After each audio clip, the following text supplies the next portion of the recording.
কোরআনে কারিমের ফজিলত হচ্ছে কোরআনে কারিম যারা পড়ে তাদের জীবনের প্রত্যেকটি ক্ষেত্রে বরকত হয়। আপনার শরীরে বরকত হবে, এই বরকত কিন্তু পরীক্ষিত।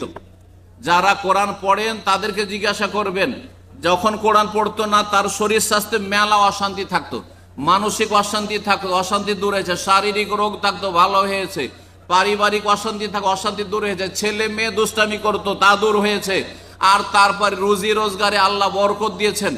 সার্বিক জীবনে যদি বরকত চান তাহলে কোরআনে কারীম বেশি বেশি তেলাওয়াত করবেন, বুঝে পড়ার চেষ্টা করবেন। আল্লাহ রাব্বুল আমাদের সকলকে যেন তৌফিক দান করেন। 8 নম্বর ফজিলত, কোরআনে কারীম যারা তেলাওয়াত করবে তারা দুই ভাগে বিভক্ত। এক রকম যারা আল মাহির বিল কোরআন, হাদিসে আছে, মানে কোরআনে কারীমে খুব পারদর্শী, এক্সপার্ট, একবার কোরআনে কারীমে শুদ্ধ তেলাওয়াত করে, কোরআনে কারীমে পড়ার সাথে সাথে অর্থ বুঝে, কোরআনের আলেমও হাফেজও আর তাজবিদও বুঝে, এমন না যে বড় ধরনের ভুল করে, আর তারপরে কোরআনে কারীম নিয়মিত তেলাওয়াতও করে। এরা হচ্ছে, আর কোরআনে কারীমের তেলাওয়াত তাদের জন্য খুব সহজ, মাতৃভাষার মতো সহজ। যেমন মাতৃভাষা বলতে চিন্তা করতে হয় না, আমরা যে বাংলা বলছি চিন্তা করতে হয় না, কিন্তু এক্ষুনি যদি গিয়ার চেঞ্জ করে অন্য ভাষা বলি তো আগে চিন্তা করতে হয় আর তারপরে বলতে হয়। আরবি বলি আর আপনার উর্দু বলি, হিন্দি বলি, যাই বলি না কেন, যেটা মাতৃভাষা নয় সেটাতে প্রতিটি মানুষকে চিন্তা করতে হয়, কাউকে কম কাউকে বেশি, কিন্তু চিন্তা করতে হয়। কিন্তু নিজের ভাষা, মাতৃভাষা, যেটা মা বাবা থেকেই যখনই বাকশক্তি মুখ ফুটেছে তখন থেকে শিখেছেন, সেই ভাষার জন্য চিন্তা, ওই রকম কোরআন তেলাওয়াত যারা করতে পারে তাদের এক বিশেষ ফজিলত রয়েছে।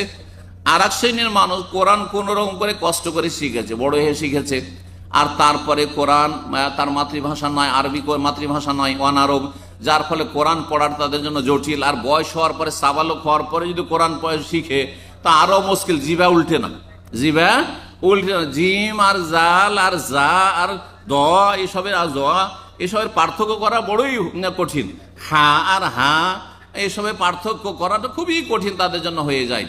কোনখানে কতটা টানতে হবে, কোনখান থেকে কোন জায়গা থেকে উচ্চারণ করতে হবে, কোনটার মাখরাজ কি, ইত্যাদি ইত্যাদি, কোনটা মোটা করতে হবে তো কোনটা পাতলা করতে হবে, তো এইসব তো আর জানা নেই, বড়ই কষ্ট করে বেচারা পড়ে, তারও ফজিলত রয়েছে, তাকে আল্লাহ দ্বিগুণ সওয়াব দিবেন।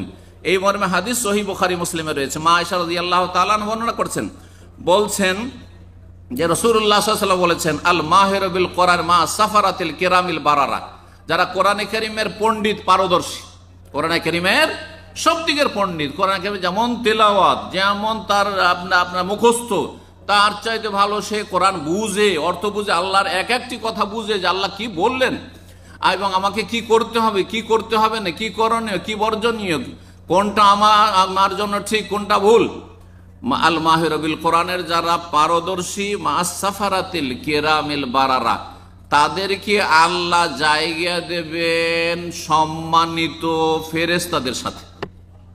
আল কিরাম যারা সম্মানিত, আল বারারা যারা নেক, যাদের দ্বারা গুনাহ হয় না, জিবরাইল, মিকাইল, ইসরাফিল ফেরেশতা দ্বারা কোনো গুনাহ হয়, তাদের মধ্যে পাপের কোনো ক্ষমতা নেই, তাদের সাথে আল্লাহ তাদেরকে ভিআইপি হিসাবে জায়গা দেবেন যারা কোরআনের, যারা পারদর্শী পণ্ডিত। 2 নম্বর, ওয়াল্লাযী ইয়াকরাউল কোরআন, আর যারা কোরআন পড়ে, হতভাগা নয় যে কোরআন ছুঁয়েও দেখে না, কোরআন পড়তেই পারে না, অথবা কোরআন পড়ে এনেছে, হাফেজ হয়েছে, কিন্তু ওই 11 মাস ছয় না, রমজান একটু ছুঁয়ে দেখে। অনেক হতভাগা হাফেজ আছে, এত আপনার বদনসিব যে রমজানও খতম নসিব হয় না। এরা নয়, বরং কোরআন পড়ে, কষ্ট করে হলো কোরআন কি করে, নিয়মিত পড়ে, আর কি ওয়াতাতাউ ফিহি, কিন্তু সেটা পড়তে গিয়ে বড় কষ্ট করে পড়ে, উচ্চারণ ঠিকভাবে করা সম্ভব হয় না। ওয়াহুয়া আলাইহি শাক্কুন, পড়ার সময় বড়ই কষ্ট লাগে উচ্চারণ করতে, যেহেতু সে অনারব বাংলাভাষী আর কোরআন পড়ছে সাধারণ মানুষ। লাহু আজরান, তাকে আল্লাহ দ্বিগুণ সওয়াব দেবেন, বলুন আলহামদুলিল্লাহ। আপনারা যে কষ্ট করে কোরআন পড়ছেন আপনাকে ডবল নেকি দিবেন। কিসের ডবল নেকি? এক হচ্ছে কষ্ট করার নেকি, আর একটা হচ্ছে তেলাওয়াতের নেকি। কিন্তু যারা কোরআনের পণ্ডিত এর চাইতে বেশি তাদেরকে আল্লাহ সম্মান দেবেন, যে তাদেরকে আল্লাহ ফেরেশতাদের সাথে স্পেশাল জায়গা দেবেন। 9 নম্বর কোরআনের ফজিলত হচ্ছে যে কোরআনে কারীম হাসরের মাঠে আপনার আমার পক্ষ থেকে কি করবে, দলিল, প্রুফ হবে, প্রমাণ হবে, আর আল্লাহকে বলবে যে আল্লাহ এই ব্যক্তি কিন্তু কোরআন পড়েছে, এই ব্যক্তি কোরআন মুখস্থ করেছে, এই ব্যক্তি কোরআন বুঝেছে, এই ব্যক্তি আমার উপরে আমল করেছে। কোরআনে কারীম এইভাবে আপনার পক্ষে কথা বলবে যদি কোরআনের অনুসারী হন, কোরআন তেলাওয়াত করেন, কোরআনের হক আদায় করেন। আর যদি কোরআনের হক নষ্ট করেন, ফরজ ওয়াজিব আদায় করছেন না। আল্লাহ বলছেন আকিমুস সালাহ, আর আপনি ঘুমাচ্ছেন। হ্যাঁ, আল্লাহ বলছেন ওয়ালা তাকতুলু আনফুসাকুম, বা ওয়ালা তাকতুলুন নাফসাল্লাতী হারাম, কাউকে খুন করিও না, আপনি খুনি। ওয়ালা তাকরাবুজ জিনা, জিনার কাছে যেও না। আর আপনি চরিত্রহীন, আপনার বদ চরিত্র রয়েছে, আপনি পরকীয়ায় লিপ্ত রয়েছেন, আর আপনার বেগানা মহিলার সাথে সম্পর্ক রয়েছে, নোংরামি সম্পর্ক রয়েছে, তাহলে জানতে হবে যে আপনি আল্লাহর কাছে লাঞ্ছিত। কিয়ামতের দিনে কোরআন আপনার বিপক্ষে সাক্ষী দেবে। এক কথায় সংক্ষেপে, কোরআন কারো পক্ষে সাক্ষী দিবে আর কারো বিপক্ষে সাক্ষী দেবে। এই মর্মে হাদিস রয়েছে রাসূলুল্লাহ সাল্লাল্লাহু আলাইহি ওয়াসাল্লামের সহিহ মুসলিমের হাদিস 328 নম্বর, অল কোরআন হুজ্জাতুল্লাহ আলাইকা। লম্বা হাদিসের একটা অংশ শুধু কোরআন সম্পর্কে। অল কোরআন হুজ্জাতুল্লাহ, কোরআন তোমার পক্ষে দলিল প্রমাণ হবে, ওয়া আলাইকা, আর না হলে তোমার বিপক্ষে যাবে, তোমার বিপক্ষে সাক্ষী দেবে সেই দিন কিয়ামতের দিনে। 10 নম্বর কোরআনে কারীমের ফজিলত হচ্ছে যে কোরআনে কারীম পাঠ করবে, এই 10 নম্বরে 4টি জিনিস রয়েছে। যারা কোরআন পড়বে, কোরআনের মজলিসে শান্তি নেমে আসে, ফেরেশতা চারিদিক থেকে ঘিরে নেয়, আল্লাহর রহমত তাদেরকে ঢেকে নেয়, এবং আল্লাহর কাছে আরশ আজিমের চারপাশে অসংখ্য যে মুকাররাবিন, আল্লাহর সান্নিধ্য প্রাপ্ত ফেরেশতারা রয়েছেন, সম্মানিত ফেরেশতারা রয়েছেন, তাদের সামনে তাদের সুচর্চা হয়, তাদের কথা আলোচনা হয়। আল্লাহ বলেন যে দেখো এই বান্দারা কোরআন তেলাওয়াত করছে, এই বান্দারা কোরআনের আলোচনা করছে, এই বান্দা কোরআনের কথা শুনছে, এই বান্দারা কোরআনে কারীম বুঝার চেষ্টা করছে, ইত্যাদি ইত্যাদি। এই মর্মে রাসূলুল্লাহ সাল্লাল্লাহু আলাইহি ওয়াসাল্লাম হাদিস সহিহ মুসলিমে রয়েছে, মাজতামা কাউন ফি বাইতি মিন বাইতুল্লাহ, কোন ঘরে জমা হয়ে গেছেন, তাঁবুতে, এই যে টেন্টে জমা হয়েছেন, অথবা কোনো মসজিদে, নিজের বাড়িতে, ইয়াতলুনা কিতাবাল্লাহ, যদি আল্লাহর কিতাব তেলাওয়াত করে, ইয়াতাদারাসুনা, কেউ শিখে কেউ শিখায়, ইল্লা নাযালাত আলাইহিmus সাকিনা, শান্তি নেমে আসে, ওয়া হাফাতুহুল মালায়েকা, ফেরেশতা ঘিরে নেয়, ওয়া গাশিয়াতুহুর রহমত, আল্লাহর রহমত তাদেরকে চারিদিক থেকে ঢেকে নেয়, তাদের কোনো অশান্তি থাকে না, আর শান্তি নেমে আসে আল্লাহর পক্ষ থেকে। ওয়া যাকারাহুমুল্লাহু ফি মান ইনদাহু, আল্লাহর কাছে আরো সব চারপাশে অসংখ্য মালায়েকা ফেরেশতা রয়েছেন, সেখানে তাদের আল্লাহ রাব্বুল আলামিন চর্চা করেন যে দেখো এই বান্দারা কি করছে, দেখো কিসের আশাই করছে। বা ফেরেশতারা বলে আল্লাহ এরা জান্নাত চায়, জাহান্নাম থেকে বাঁচতে চায়। আল্লাহ তখন বলেন উশহিদুকুম, সহিহ বুখারী হাদিস, তোমাদেরকে সাক্ষী রাখছি, এদেরকে আমি মাফ করে দিলাম, এদেরকে জান্নাতি বলে ঘোষণা করে দিলাম। আল্লাহ রাব্বুল আমাদেরকে সেই দলে যেন শামিল হওয়ার তৌফিক দান করেন।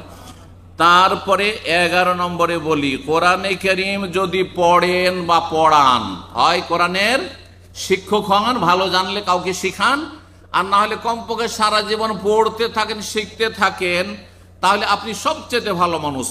এই মর্মে হাদিস সহিহ বুখারীতে রয়েছে, উসমান রাদিয়াল্লাহু তাআলা আনহু বর্ণনা করেছে, খায়রুকুম মান তাআল্লামাল কোরআন ওয়া আল্লাম, তোমাদের মধ্যে সবচেয়ে ভালো মানুষ, সবচেয়ে উৎকৃষ্ট যে কোরআন শিখে অথবা শিখায়। আল্লাহ যেন তাদের দলে শামিল হওয়ার তৌফিক দান করেন। 12 নম্বর কোরআনের ফজিলত হচ্ছে, কোরআনে কারীম পড়লে হাসরের মাঠে এবং মরার পরে আপনার আমার আত্মা যে ফেরেশতারা নিয়ে যাবে, সেটা সুগন্ধময় হবে, তাতে কোনো দুর্গন্ধ থাকবে না, এবং আকাশে তাকে সসম্মানে নিয়ে যাওয়া হবে। এই মর্মে রাসূলুল্লাহ সাল্লাল্লাহু আলাইহি ওয়াসাল্লাম হাদিস রয়েছে, যেই ব্যক্তি মুমিন ব্যক্তি কিন্তু সেই ব্যক্তি মুমিন হওয়ার সাথে সাথে ইয়াকরাউল কোরআন পড়ে, সে হচ্ছে লেবুর মতো, যাতে ঘ্রাণও রয়েছে আর স্বাদও ভালো রয়েছে। 13 নম্বর ফজিলত হচ্ছে, কোরআনে কারীম পড়লে শয়তান সেখানে বাস করতে পারে না। বাড়িতে সকাল বিকাল যদি কিছু সময় কোরআন পড়েন, 10টা 5টা আয়াত পড়েন, তাহলে আপনার বাড়িতে শয়তান থাকবে। বিশেষ করে সূরা বাকারা যদি পড়েন, আপনার বাড়িতে শয়তান আস্থানা গাড়তে পারবে না, বসবাস করতে পারবে না, কারো ক্ষতি করতে পারবে না, আর আপনার ওপর, আপনার পরিবার, ছেলে মেয়ের উপর জাদু কাজ করবে না। এই বিষয়ে সহিহ মুসলিমের হাদিস রয়েছে, ইন্না শাইতানা ইয়ানফিরু মিনাল বাইতিল্লাযী ইউকরা ফিহি সূরাতুল বাকারা, যেই বাড়িতে সূরা বাকারার তেলাওয়াত হয় সেই বাড়ি থেকে শয়তান পলায়ন করে। ওয়ালা ইয়াস্তাতিউ আল বাতালা, অন্য রিওয়ায়াতে রয়েছে যে আর জাদুকররা যারা জাদুটোনা করে, দেশি ভাষায় দোয়া তাবিজের শিরকি কুফরি করে, আর আপনাকে বান মারে ক্ষতি করে, তারা কোনো ক্ষতি করতে পারবে না। 14 নম্বর ফজিলত, যারা কোরআনে কারীম পড়বে তারা ভাগ্যবান, আর যারা কোরআনে কারীম পড়ে না তারা হতভাগা। এই মর্মে সূরা তাহার আয়াত নম্বর 24 আল্লাহ বলছে ওমান আ'রাযা আন যিকরি, যারা কোরআনে কারীমের উপদেশ থেকে মুখ ফিরিয়ে নেবে, এড়িয়ে যাবে, উপেক্ষা করবে, ফাইন্না লাহু মাইশাতান যানকা, তাদের জীবনটা হচ্ছে অশান্তির জীবন, তাদের জীবন হচ্ছে অশান্তির জীবন। ওয়া নাহশুরুহু ইয়াওমাল কিয়ামাতি আমা, এবং কিয়ামতের দিন তাদেরকে আল্লাহ অন্ধ করে নিয়ে আসবেন যারা কোরআনের জীবন গড়েনি, কোরআনের ফরজ ওয়াজিব আদায় করেনি, 5 ওয়াক্ত নামাজ পড়েনি, হালাল হারাম বেছে চলেনি, এবং কোরআনে কারীমে যেগুলো বিশ্বাসের বিষয়, ইমানের বিষয়, এগুলোর প্রতি ইমান নিয়ে আসেনি, তাদের জীবনটা বড়ই অশান্তির জীবন। পক্ষান্তরে যারা কোরআন